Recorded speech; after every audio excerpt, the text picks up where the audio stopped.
اكيد شفتوا فيديوهات تزيين كيك كتير، ولكن حابين تعرفوا كل التفاصيل اللي بتحصل في الفيديو من اول ما نقطع الكيك لحد ما نعمل الديزاين النهائي بطريقة بسيطة وفخرة جدا، والاهم تناسب كل مبتدئ في تزيين الكيك. اول خطوة هنعرفها ازاي نقطع الكيك بطريقة متساوية من غير ما تكون حتة طالعة وحتة نازلة. هنستخدم السكينة ترانش اللي هي المشرشرة، ما ينفعش نستخدم العادية، ولو متوفر عندكم منشار الكيك ممكن تستخدموه.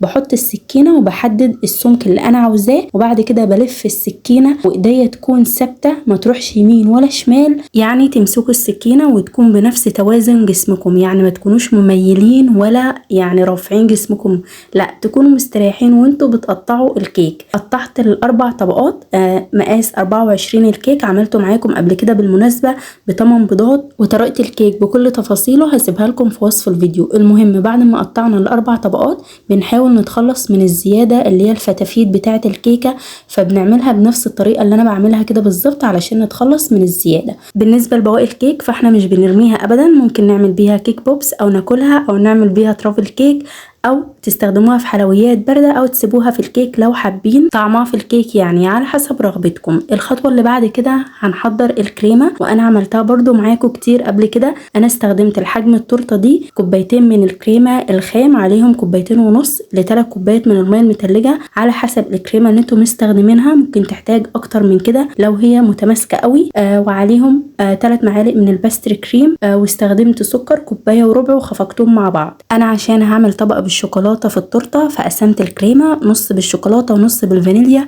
واللي عملتها بالشوكولاته حطيت عليها كاكاو اسباني وشوكولاته او جناش شوكولاته سايح علشان يعزز طعمها. اول حاجه جبت طبقه كيكه وحطيت عليها سيرب الشربات، ممكن نستبدله بحليب، ونصيحتي ليكم مش في كل الاوقات بنحط سيرب او صوص تشريب للكيك عشان يطريه.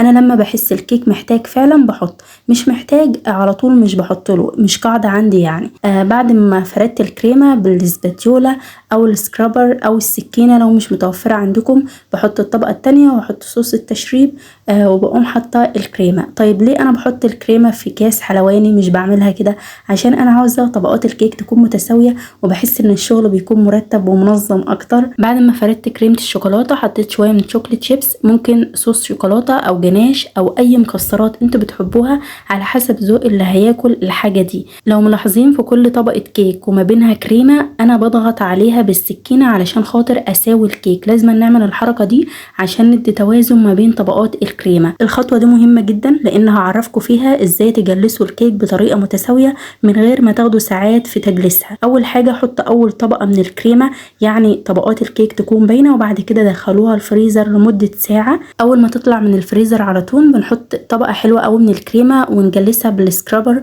لحد ما نتاكد ان كل جوانبها متغطيه بالكريمه. ونصيحه مني عشان سطح الكيك يكون معاكم املس وناعم، استخدموا ميه متلجه اللي هي الميه الساقعه، حطوا فيها الاسباتيولا وبعد كده ملسوا بيها الكيكه من غير تنشيف، استخدموها كده. المهم دخلت الكيكه التلاجة يعني لمده نص ساعه كده تتماسك، وبعد كده شلتها زي ما انتم شايفين. دلوقتي هعرفكم ازاي تعملوا اسهل واحلى جناش شوكولاته بدون حليب. استخدمت 125 جرام من الشوكولاته الخام، يعني كوبايه كبيره كده، عليها تلت كوبايه من الميه السخنه، ومعلقه ونص من الكريمه الخام، كريم شانتيه اي نوع عندكم، تدوبوه فيه كده وبعد كده تحطوه على الشوكولاته وتقلبوه شويه لحد ما الشوكولاته تسيح. الشوكولاته لو ما ساحتش ممكن تحطوها على بخار الميه لحد ما تسيح معاكم. بعد كده هزود عليها معلقه من الزيت النباتي علشان يديها لمعه حلوه، او الزبده لو حابين. طبعا بعد ما بنخلص جناش الشوكولاته مش بنستخدمه على طول على التورته والا هتسيح معاكم، بتسيبوه يبرد شويه وبعد كده بتحطوها في اي بايبنج باج او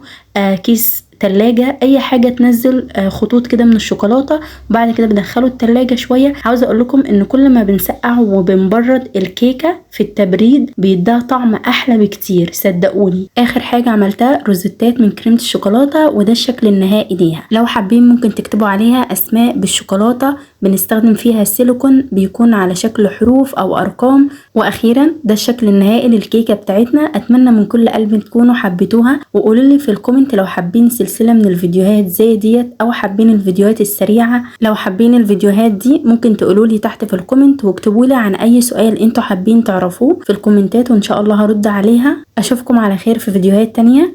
باي باي.